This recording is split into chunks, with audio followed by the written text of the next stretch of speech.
My dearest sisters and brothers, എൻ്റെ ഏറ്റവും പ്രിയപ്പെട്ട സഹോദരി സഹോദരന്മാരെ, thank you for being here today and for waiting for me. ഇവിടെ നിങ്ങൾ വന്ന് എനിക്ക് വേണ്ടി കാത്തുനിന്നതിന് ഞാൻ നിങ്ങളോട് നന്ദി പറയുകയാണ്. Thank you for all the love that you are giving me. Every single place I go in Wayanad, I am received with love and affection. നിങ്ങൾ ഞാൻ വയനാട്ടിൽ ഏത് സ്ഥലത്ത് പോവുകയാണെങ്കിലും നിങ്ങൾ ഒരുപാട് സ്നേഹത്തോടു കൂടി ഇഷ്ടത്തോടു കൂടിയാണ് എന്നെ സ്വീകരിക്കുന്നത്. അതിനുവേണ്ടി ഞാൻ നിങ്ങളോട് നന്ദി പറയുകയാണ്. Now I realize how much you love my brother Rahul. ഇപ്പൊ എനിക്ക് മനസ്സിലാവുന്നുണ്ട് നിങ്ങൾ എത്രമാത്രം എൻ്റെ സഹോദരൻ രാഹുലിനെ സ്നേഹിക്കുന്നുണ്ടെന്ന് ഇപ്പോഴെനിക്ക് മനസ്സിലാകുന്നുണ്ട്. He loves you very much as well. അദ്ദേഹവും നിങ്ങളെ വളരെയധികം സ്നേഹിക്കുന്നുണ്ട്. Every day he calls me and asks me how are things. എല്ലാ ദിവസവും രാഹുൽ എന്നെ വിളിച്ചു ചോദിക്കും ഇവിടെ കാര്യങ്ങളൊക്കെ എങ്ങനെ നടന്നു പോകുന്നു. And next thing he says is, aren't the people of Wayanad sweet? എപ്പോഴും അദ്ദേഹനോട് ചോദിക്കുന്ന ഒരു കാര്യമാണ്, അടുത്ത് ചോദിക്കുന്ന കാര്യമാണ്, വയനാട്ടിലെ ആളുകൾ നല്ല മനോഹരരായ ആളുകളല്ലേ എന്നാണ് അദ്ദേഹം എന്നോട് എന്നും വിളിച്ച് ചോദിക്കുന്നത്. I think he is missing you and he is still feeling bad that he had to leave. എനിക്ക് തോന്നുന്നത് രാഹുൽ ഇപ്പോഴും നിങ്ങളെ മിസ് ചെയ്യാണ്, നിങ്ങളെ കാണാത്തതിന്റെ വിഷമമുണ്ട്. ഈ നിയോജക മണ്ഡലം പാർലമെന്റ് മണ്ഡലവും നിങ്ങളെ ഉപേക്ഷിച്ച് പോകുന്നില്ല, അദ്ദേഹത്തിന് ഇപ്പോഴും വലിയ സങ്കടം ഉണ്ടെന്നാണ് എനിക്ക് തോന്നുന്നത്. This bond of love that you share with him, it's a mutual bond of love, of respect. നിങ്ങളും രാഹുലും തമ്മിലുള്ള പരസ്പര ബന്ധം എന്ന് പറയുന്നത് പരസ്പരം സ്നേഹത്തിന്റെയും ബഹുമാനത്തിന്റെയും ഒരു ബന്ധമാണ്. It's also rare. അത് അപൂർവമാണ് ഇത്തരം ഒരു ബന്ധം എന്ന് പറയുന്നത്. Especially in politics. പ്രത്യേകിച്ചും രാഷ്ട്രീയത്തിൽ ഇത് അപൂർവമായ ഒരു ബന്ധമാണ്. Because many leaders in politics, once they have power, once they are sort of well known, they forget about the public. കാരണം എന്താണെന്നറിയോ, രാഷ്ട്രീയത്തിൽ പലപ്പോഴും രാഷ്ട്രീയ നേതാക്കൾ ഒരിക്കൽ അധികാരം കിട്ടിക്കഴിഞ്ഞാൽ അവർ അറിയപ്പെടാനൊക്കെ ആരംഭിച്ചു കഴിഞ്ഞാൽ അവർ സാധാരണ ജനങ്ങളെ മറന്നു പോകുന്ന ഒരു കാഴ്ചയാണ് പൊതുവെ നമ്മൾ രാഷ്ട്രീയത്തിൽ കാണുന്നത്. They forget that the power they have is actually the power of the people. പലപ്പോഴും അവർ മറന്നു പോകുന്നത് എന്ത്, രാഷ്ട്രീയ നേതാക്കൾക്കുള്ള അധികാരം എന്ന് പറയുന്നത് സാധാരണ ജനങ്ങളുടെ അധികാരമാണെന്ന് അവർ മറന്നു പോവുകയാണ്. But Rahul is not like that. പക്ഷേ രാഹുൽ അങ്ങനത്തെ ഒരു രാഷ്ട്രീയ നേതാവല്ല. He deeply respects the love that you have given him. നിങ്ങൾ ഇവിടുത്തെ ജനങ്ങൾ അദ്ദേഹത്തിന് നൽകിയ സ്നേഹത്തെ രാഹുൽ ആഴത്തിൽ ബഹുമാനിക്കുന്നുണ്ട്. And my whole family is grateful to you. എൻ്റെ കുടുംബം മുഴുവൻ നിങ്ങളോട് നന്ദിയുള്ളവരാണ്, കടപ്പെട്ടിട്ടുള്ളവരാണ്. For the way in which you stood by him when he was going through the most difficult time in his life. എൻ്റെ സഹോദരൻ അദ്ദേഹത്തിന്റെ ജീവിതത്തിലെ ഏറ്റവും ബുദ്ധിമുട്ടുള്ള സമയത്ത് കൂടി കടന്നു പോയപ്പോൾ നിങ്ങൾ എങ്ങനെയാണോ അദ്ദേഹത്തിനോടൊപ്പം നിന്നത്, അതിന് എൻ്റെ കുടുംബം നിങ്ങളോട് എന്നും നന്ദിയുള്ളവരാണ്. He was being attacked every single day. എല്ലാ ദിവസവും അദ്ദേഹം ആക്രമിക്കപ്പെട്ടുകൊണ്ടിരുന്നു. The BJP mounted a massive social media and media campaign to destroy his reputation. അദ്ദേഹത്തിന്റെ സത്കീർത്തിയും പ്രതിച്ഛായയും നശിപ്പിക്കുന്നതിന് വേണ്ടി ഓരോ ദിവസവും മാധ്യമങ്ങളിലൂടെയും സമൂഹ മാധ്യമങ്ങളിലൂടെയും BJP ഒരു വലിയ പ്രചരണമാണ് നടത്തിക്കൊണ്ടിരുന്നത്. But I am proud to say, my sisters and brothers of Wayanad, that it was you who first recognized the truth. പക്ഷേ എൻ്റെ വയനാട്ടിലെ സഹോദരി സഹോദരന്മാരെ, എനിക്ക് അഭിമാനത്തോടു കൂടി പറയാൻ സാധിക്കും, എൻ്റെ സഹോദരൻ രാഹുലിലെ സത്യം ആദ്യമായി തിരിച്ചറിഞ്ഞത് ഇവിടെയുള്ള നിങ്ങളാണെന്ന്. You realize that this man is fighting for the right things. He is fighting for you. നിങ്ങൾക്ക് മനസ്സിലായി, ഈ മനുഷ്യൻ പോരാടുന്നത് ശരിയായ കാര്യങ്ങൾക്ക് വേണ്ടിയാണ്, നിങ്ങൾക്ക് വേണ്ടിയാണ് ഈ മനുഷ്യൻ പോരാടുന്നതെന്ന് നിങ്ങൾ തിരിച്ചറിഞ്ഞു. And you have a history. You have a history here in Wayanad of fighting for what is right. It was freedom fighters from Wayanad who fought for the freedom of our country as well. ഇവിടെ വയനാട്ടിൽ നിങ്ങൾക്ക് എന്താണോ ശരി അതിനു വേണ്ടി പോരാടുന്ന ഒരു ചരിത്രമുണ്ട്. വയനാട്ടിലെ സ്വാതന്ത്ര്യ സമര സേനാനികൾ നമ്മുടെ രാജ്യത്തിന് വേണ്ടി സ്വാതന്ത്ര്യം ലഭിക്കുന്നതിന് വേണ്ടി പോരാടിയവരാണ്. You are a shining example of all that is good and all that is beautiful about our country. ഈ രാജ്യത്ത് എന്തൊക്കെയാണോ നല്ലത്, എന്തൊക്കെയാണ് മനോഹരമായത്, അതിന്റെ ഒരു തിളങ്ങുന്ന ഉദാഹരണമാണ് വയനാടും ഇവിടുത്തെ ജനങ്ങളും. You have a rich tradition of unity amongst the different religious communities. പല മതങ്ങളിലുള്ള ആളുകളുടെ ഇടയിലുള്ള സാഹോദര്യത്തിന്റെ ഐക്യത്തിന്റെ ഒരു സമ്പന്നമായ പാരമ്പര്യം നിങ്ങൾക്കുണ്ട്. Must be one of the few places where somebody like Radha Gopi Menonji became the president of a mosque even though she was a Hindu.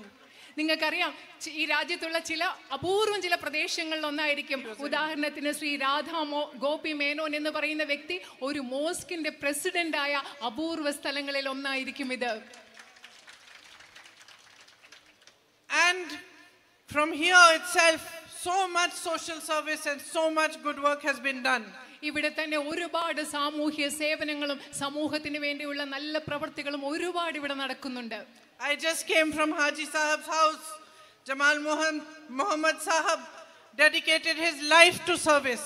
ഞാനിപ്പോ ഹാജി സാഹിബിന്റെ വീട്ടിലാണ് വന്നത്. ജമാൽ മുഹമ്മദ് സാഹിബ് എന്ന വ്യക്തി അദ്ദേഹത്തിന്റെ ജീവിതം സേവനത്തിന് വേണ്ടി സമർപ്പിച്ച ഒരു വ്യക്തിയാണ്. These are your traditions. ഇതാണ് നിങ്ങളുടെ പാരമ്പര്യം എന്ന് പറയുന്നത്. You have beautiful churches, mosques, temples. നിങ്ങൾക്ക് മനോഹരമായ പള്ളികളുണ്ട്, മോസ്കുകളുണ്ട്, ക്ഷേത്രങ്ങളുണ്ട്. You live in harmony. നിങ്ങൾ പൊരുത്തത്തോടുകൂടി, സാഹോദര്യത്തോടുകൂടി, ഒത്തൊരുമയോടുകൂടി ജീവിക്കുന്നു. You stand for what is right, for the unity of this country. നിങ്ങൾ എന്താണോ ശരിയായത് വേണ്ടി, ഈ രാജ്യത്തിന്റെ ഐക്യത്തിന് വേണ്ടി നിങ്ങൾ നിലനിൽക്കുന്നു.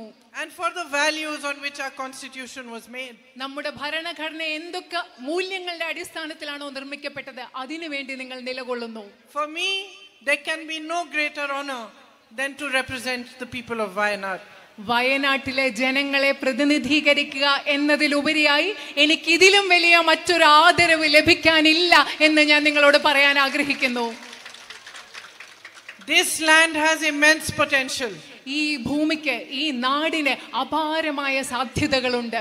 Look at the crops you grow: coffee, tea, rice, pepper, all the spices. നിങ്ങൾ ഏതൊക്കെ വിളകളാണ് ഇവിടെ കൃഷി ചെയ്യുന്നത് നോക്കൂ. കാപ്പി, തേയില, നെല്ല്, അതുപോലെ കുരുമുളക്, അതുപോലെ എല്ലാ സുഗന്ധദ്രവ്യങ്ങളും ഇവിടെ നിങ്ങൾ കൃഷി ചെയ്യുന്നുണ്ട്. Just think about if proper planning was there, good sort of strong facilities for marketing these crops, for packaging these crops, and you had proper food parks created over here for the production and for the marketing and for the sale of these crops. How much difference it could make. നിങ്ങളൊന്ന് ശ്രദ്ധിച്ചു നോക്കുക. നിങ്ങൾ ഇവിടെ ധാരാളം ഉൽപ്പന്നങ്ങൾ ഉണ്ടാക്കുന്നു. കൃത്യമായ ആസൂത്രണത്തോടുകൂടി ഇതെല്ലാം വിപണിയിൽ എത്തിക്കാനുള്ള, ഇതെല്ലാം കച്ചവടം ചെയ്യാനുള്ള സൗകര്യങ്ങൾ, ഭക്ഷ്യ സംസ്കരണ സൗകര്യങ്ങൾ, ഫുഡ് പാർക്കുകളൊക്കെ ഇവിടെ ഉണ്ടായിരുന്നെങ്കിൽ എത്രമാത്രം നിങ്ങൾക്ക് ഇതിൽ മുന്നേറാമായിരുന്നു. നിങ്ങളൊന്ന് ആലോചിച്ച് നോക്കിക്കേ. With a strong focus on agriculture and food processing, there could be so much more progress in this industry here. ഇവിടെ കൃഷിയുടെ കാര്യത്തിൽ നമ്മൾ കൂടുതൽ ശ്രദ്ധ ചെലുത്തുന്നതിലൂടെ, ഭക്ഷ്യ സംസ്കരണത്തിൽ കൂടുതൽ ശ്രദ്ധ ചെലുത്തുന്നതിലൂടെ ഈ മേഖലയിൽ ഒരുപാട് പുരോഗതി നമുക്ക് ഉണ്ടാക്കാൻ സാധിക്കും. Instead, farmers of Wayanad are facing great difficulties. പക്ഷേ അതിനു പകരം വയനാട്ടിലെ കർഷകർ ധാരാളം ബുദ്ധിമുട്ടുകൾ നേരിട്ടുകൊണ്ടിരിക്കുകയാണ്. The prices of crops is falling, especially of coffee. പ്രത്യേകിച്ച് നിങ്ങളുടെ വിളകളുടെ വില ഇടിഞ്ഞുകൊണ്ടിരിക്കുകയാണ്, പ്രത്യേകിച്ചും കാപ്പിയുടെ. Many farmers are forced to take loans and are unable to repay them. പല കർഷകരും വായ്പ എടുക്കാൻ നിർബന്ധിതരാകുകയാണ്, പക്ഷെ പലപ്പോഴും അവർക്ക് കടം തിരിച്ചടയ്ക്കാൻ സാധിക്കുന്നില്ല. Modi's government's policies are such that they waive loans for big businessmen, 16 lakh crores of rupees, but they don't waive the loans for farmers. നരേന്ദ്രമോദിയുടെ നയങ്ങൾ എന്താണ് ചെയ്യുന്നത്? വലിയ ബിസിനസ്സുകാരുടെ കടങ്ങളെല്ലാം എഴുതി തള്ളുകയാണ്. 16 ലക്ഷം കോടി രൂപ വരുന്ന കടങ്ങൾ വലിയ ബിസിനസ്സുകാരുടെ എഴുതി തള്ളിയപ്പോൾ നമ്മുടെ നാട്ടിലെ സാധാരണ കർഷകരുടെ കടങ്ങൾ എഴുതി തള്ളുന്നില്ല ആ government. When your crops are damaged due to rain, you don't get the adequate compensation. മഴ കൊണ്ട് നിങ്ങൾക്ക് കൃഷിനാശം, വിളനാശം സംഭവിക്കുമ്പോൾ നിങ്ങൾക്ക് മതിയായ നഷ്ടപരിഹാരം ലഭിക്കുന്നില്ല. And through the area where I have been passing today, the man-animal conflict is an immense issue. ഇന്ന് ഞാൻ വന്നുകൊണ്ടിരുന്ന വഴിയിൽ ഞാൻ പ്രദേശത്തു കൂടി വരികയായിരുന്നു. എവിടെയാണോ മനുഷ്യ വന്യജീവി സംഘർഷം എന്ന് പറയുന്നത് ഒരു വലിയ പ്രശ്നമാണ്. This morning I met a lady whose husband had been trampled by an elephant. ഒരു കാട്ടാനയാൽ കൊല ചെയ്യപ്പെട്ട മനുഷ്യന്റെ ഭാര്യയെ, ആ സ്ത്രീയെ ഞാൻ ഇന്ന് കണ്ടു. I am beginning to understand the extent of the crop loss and the loss of lives that is happening due to the man-animal conflict. മനുഷ്യ വന്യജീവി സംഘർഷം മൂലം നിങ്ങൾക്ക് എത്രമാത്രം വിളനാശം ഉണ്ടാകുന്നു, അതുപോലെ എത്രമാത്രം മനുഷ്യജീവൻ നഷ്ടപ്പെടുന്നു. ഇതിന്റെ എല്ലാം വ്യാപ്തി ഞാൻ മനസ്സിലാക്കി തുടങ്ങുകയാണ്. And it is a problem for which we will have to find a solution together. നമ്മൾ ഒരുമിച്ച് പരിഹാരം കണ്ടെത്തേണ്ട ഒരു പ്രശ്നമാണിത്. That lady told me that when her husband was injured, She took him to the hospital in Manantawadi and they referred him to Kozhikode. ആ സ്ത്രീ എന്നോട് പറഞ്ഞ എന്താണെന്നറിയോ, അദ്ദേഹത്തിന്റെ ഭർത്താവിന് മുറിവേറ്റപ്പോൾ അവിടെ മാനന്തവാടിയിലുള്ള ആശുപത്രി കൊണ്ടുപോയി. പക്ഷെ അവിടെ നിന്ന് കോഴിക്കോട് മെഡിക്കൽ കോളേജിൽ കൊണ്ടുപോകാൻ പറഞ്ഞു. But by the time she reached Kozhikode, he had already passed away. പക്ഷേ അവർ കോഴിക്കോട് ആശുപത്രിയിൽ എത്തുന്ന സമയം കൊണ്ട് ആ മനുഷ്യൻ മരിച്ചുപോയി. Her daughter held my hand and said, the only thing we really need is the medical college. എൻ്റെ കൈ പിടിച്ചുകൊണ്ട് അവരുടെ മകൾ എന്നോട് പറഞ്ഞു, ഞങ്ങൾക്കിവിടെ വയനാട്ടിൽ അത്യാവശ്യമായി വേണ്ട ഏറ്റവും പ്രധാനപ്പെട്ട കാര്യം എന്ന് പറയുന്നത് മെഡിക്കൽ കോളേജാണ്. I stopped on the way and met some timber laborers. ഞാൻ അവിടെ വരുന്ന വഴിയിലെ കുറച്ച് തൊഴിലാളികളെ അവിടെ കണ്ടു, തടിയുമായിട്ട് ബന്ധപ്പെട്ട് പണി ചെയ്യുന്നവർ. I asked them, what is the biggest problem you are facing? ഞാൻ അവരോട് ചോദിച്ചു, നിങ്ങൾ നേരിടുന്ന ഏറ്റവും വലിയ പ്രശ്നം എന്താണ്? And they immediately said, we want a medical college. അവരെന്നോട് പെട്ടെന്ന് പറഞ്ഞ മറുപടി ഇതാണ്, ഞങ്ങൾക്കൊരു മെഡിക്കൽ കോളേജ് വേണം.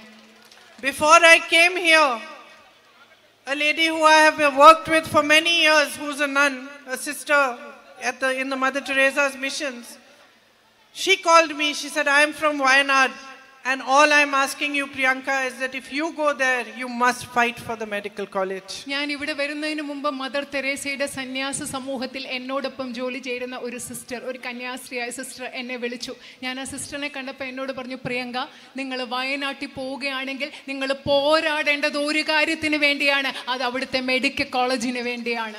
I know that my brother has put pressure on the government, and he has raised your voice again and again for this. In fact, it is because of the pressure he put that the status of the existing hospital was changed to medical college and a new board was put there. But unfortunately, the facilities have still not been given. എനിക്കറിയാം എൻ്റെ സഹോദരൻ, നിങ്ങൾക്കൊരു medical college ഉണ്ടാകുന്നതിന് വേണ്ടി ഒരുപാട് സമ്മർദ്ദം ഗവൺമെന്റിന് മേൽ ചെലുത്തിയിട്ടുണ്ട്. അദ്ദേഹത്തിന്റെ ശ്രമഫലമായിട്ടാണ് അവിടെയുള്ള ഇപ്പോഴുള്ള ആശുപത്രിയിൽ മെഡിക്കൽ കോളേജ് എന്നൊരു ബോർഡ് വെച്ചത്. പക്ഷേ ദൗർഭാഗ്യകരമെന്ന് പറയട്ടെ, മെഡിക്കൽ കോളേജ് എന്നൊരു ബോർഡ് വെച്ചതല്ലാതെ മെഡിക്കൽ കോളേജിന് വേണ്ട ഒരു സൗകര്യങ്ങളും ഇതുവരെ അവിടെ ലഭ്യമാക്കിയിട്ടില്ല. So it's very, very important for all of us to fight together to get this medical college to start properly and to give you all the facilities that you deserve. അതുകൊണ്ട് നമ്മൾക്കിത് വളരെ പ്രധാനപ്പെട്ടതാണ്. നമുക്ക് ഒരുമിച്ച് ഇവിടുത്തെ മെഡിക്കൽ കോളേജിന് വേണ്ടി പോരാടണം. നിങ്ങൾക്ക് വേണ്ട സൗകര്യങ്ങൾ അവിടെ ഉണ്ടാകാൻ വേണ്ടി നമുക്ക് ഒരുമിച്ച് പോരാടേണ്ടത് വളരെ പ്രധാനപ്പെട്ടതാണ്. It's a very, very difficult situation. I can understand that if a family member falls sick, you don't have adequate facilities in the area. And then if you have to take him somewhere else, there is a night ban and night traffic ban, and you are not allowed to move at certain times of the night. നിങ്ങൾക്കറിയാം, എനിക്ക് മനസ്സിലാക്കാൻ പറ്റും. നിങ്ങളുടെ വീട്ടിൽ ആർക്കെങ്കിലും ഒരു അസുഖം വന്നു, നിങ്ങൾക്ക് ആശുപത്രിയിൽ കൊണ്ടുപോകാൻ പറ്റില്ല, കാരണം ഇവിടെ മെഡിക്കൽ കോളേജും അതിൻ്റെ വേണ്ട സൗകര്യങ്ങളില്ല. നിങ്ങൾക്ക് അവിടെ ദൂരെ എവിടെയെങ്കിലും ആളിനെ ചികിത്സയ്ക്ക് കൊണ്ടുപോകാൻ പറ്റുമെങ്കിൽ എന്താ പറ്റുന്നത്? രാത്രി യാത്രാ നിരോധനം കാണും. രാത്രിയിൽ ചില സമയത്ത് നിങ്ങൾക്ക് യാത്ര ചെയ്യാനും പറ്റുന്നില്ല. I can completely understand, my sisters. If somebody is pregnant and there's a complication and you need a proper hospital and you cannot even travel to reach it, what fear that must be embedding inside you. How it must be troubling you that if somebody falls really sick, what do you do? എനിക്കറിയാൻ പറ്റും, എൻ്റെ സഹോദരിമാർ, ആരെങ്കിലും ഗർഭിണിയായിട്ട് ഒരാൾ വീട്ടിലുണ്ട്, കുറച്ച് സങ്കീർണമായ പ്രശ്നങ്ങളുണ്ട്, നിങ്ങൾക്കൊരു ആശുപത്രിയിൽ കൊണ്ടുപോകണം, പക്ഷെ ആശുപത്രിയിൽ കൊണ്ടുപോകാൻ സാധിക്കില്ല. എന്തുമാത്രം പേടി ഉണ്ടായിരിക്കും മനസ്സിൽ ആ സമയത്ത്. അതുപോലെ വീട്ടിൽ ആർക്കെങ്കിലും അസുഖം വന്ന് ആശുപത്രിയിൽ കൊണ്ടുപോകാൻ പറ്റാത്തപ്പോൾ നിങ്ങൾക്ക് എന്തൊക്കെ ബുദ്ധിമുട്ടുണ്ടാവും എന്ന് എനിക്ക് കൃത്യമായി മനസ്സിലാക്കാൻ സാധിക്കും. And I understand that this problem of health facilities is worst in the tribal areas. എനിക്ക് പറയാം, ഈ ആരോഗ്യ പരിരക്ഷ, ആരോഗ്യ സംവിധാനങ്ങളുടെ പ്രശ്നം എന്ന് പറയുന്നത് നിങ്ങളുടെ ആദിവാസി മേഖലകളിൽ ഇതിലും പരിതാപകരമായ അവസ്ഥയാണെന്ന് എനിക്കറിയാം. There is already so much poverty and so much difficulty, and on top of that even the primary health care centers are not fully functional. നിങ്ങൾക്കറിയാം, ആ പ്രദേശങ്ങളിൽ ഒരുപാട് ദാരിദ്ര്യമുണ്ട്, അതിൻ്റെ കൂടെ ഒരുപാട് ബുദ്ധിമുട്ടുകളുണ്ട്. അതൊന്നുമല്ല, അവിടെ പ്രാഥമിക ആരോഗ്യ സംവിധാനങ്ങൾ പോലും നന്നായി പ്രവർത്തിക്കുന്നില്ല. Under the Congress government, the Manrega program was started and it provided jobs for those who were the poorest of the poor. Congress government കേന്ദ്രത്തിൽ അധികാരത്തിൽ നിന്നപ്പോൾ മഹാത്മാഗാന്ധി ദേശീയ ഗ്രാമീണ തൊഴിലുറപ്പ് പദ്ധതി നടപ്പിലാക്കി. ആ പദ്ധതിയുടെ ഭാഗമായി ഈ രാജ്യത്തെ ഏറ്റവും ദരിദ്രരായ മനുഷ്യർക്ക് തൊഴിൽ ലഭിച്ചു. This morning I met some sisters from the tribal community. They were Manrega workers. They get 436 rupees a day. ഞാൻ ഇന്ന് രാവിലെ തൊഴിലുറപ്പ് പദ്ധതിയുടെ ഭാഗമായി പ്രവർത്തിക്കുന്ന ആദിവാസി സമൂഹത്തിൽ നിന്നുള്ള ഏതാനും സഹോദരിമാരെ കണ്ടു. അവർക്ക് ഒരു ദിവസം കിട്ടുന്നത് 436 രൂപയാണ്. So more funds need to be put into Manrega, better wages need to be given, dairy workers need to be added to them, to the Manrega workers. തൊഴിലുറപ്പ് പദ്ധതിയിലേക്ക് നമുക്ക് ധാരാളം കൂടുതൽ സാമ്പത്തിക സഹായം നൽകേണ്ടതുണ്ട്. അവിടെ കൂടുതൽ തൊഴിലുണ്ടാവേണ്ടതുണ്ട്. അതുപോലെ തന്നെ ഈ നാട്ടിലെ ക്ഷീര കർഷകരെ നമുക്ക് തൊഴിലുറപ്പ് പദ്ധതിയുടെ ഭാഗമാക്കേണ്ടതുണ്ട്. And while you have good education centers up to a certain level, the tribal areas really lack higher education centers and institutions. നിങ്ങൾക്ക് ഒരു പരിധി വരെ വിദ്യാഭ്യാസ സ്ഥാപനങ്ങൾ ഇവിടെ ഉണ്ടെങ്കിലും ആദിവാസി മേഖലകളിൽ ഉന്നത വിദ്യാഭ്യാസത്തിന് സൗകര്യമുള്ള സ്ഥാപനങ്ങൾ ഇന്നും കുറവാണ്. I was very happy to visit the WMO and to see what great work is being done and to see so many bright young people with such a bright future ahead. ഞാൻ WMO കോളേജിൽ പോയി അവിടുത്തെ കുട്ടികളെ സന്ദർശിക്കാൻ വളരെ ശോഭനമായ ഭാവിയുള്ള ചെറുപ്പക്കാരെയും ചെറുപ്പക്കാരികളെ അവിടെ കാണാൻ എനിക്ക് വളരെയധികം സന്തോഷമുണ്ടായി.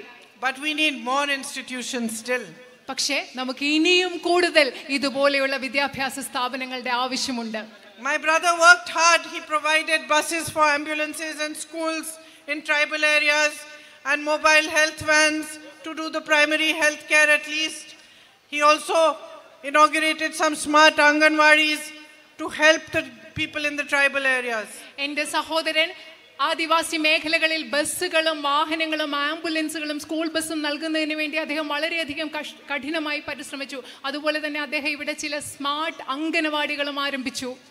And Wayanad is so beautiful that if the infrastructure is properly developed, then it has so much more potential for tourism.